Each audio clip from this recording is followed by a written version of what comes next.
ద్వారకా తిరుమల శ్రీనివాస గోవింద వెంకటరమణ గోవింద అంటూ స్వామివారి ఆలయానికి వచ్చిన పలువురు యాత్రికులు భక్తి విశ్వాసాలతో తమ మొక్కుబడులు తీర్చుకున్నారు. స్వామికి ప్రీతికరమైన రోజు శనివారం, అందులోనూ వేసవి సెలవులు కావడంతో ఆలయానికి దాదాపు 15,000 నుండి 20,000 మంది పైబడి యాత్రికులు వచ్చి స్వామి అమ్మవార్లను దర్శించుకున్నారు. శ్రీవారి దర్శనానికి సుమారు 2 గంటల సమయం పడుతుంది. శ్రీవారి వైకుంఠ క్యూ కాంప్లెక్స్లో 5 కంపార్ట్మెంట్లు భక్తులతో నిండిపోయాయి.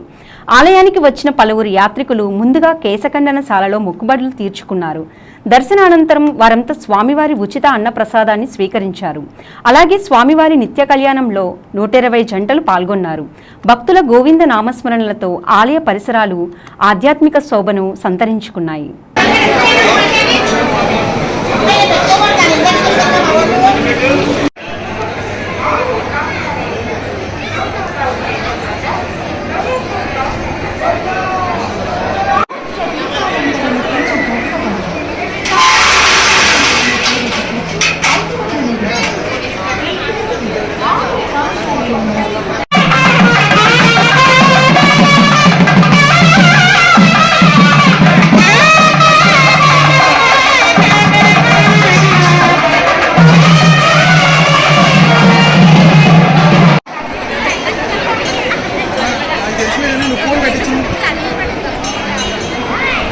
సంపాదించుకొని నీచమైన యాచనావృత్తి మానుకో.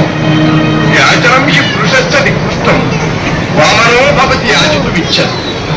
నువ్వు దేవకార్య నిమిత్తము వామనమూర్తి బలిచక్రవర్తిని 3 అడుగులు నేల యాచించాడు.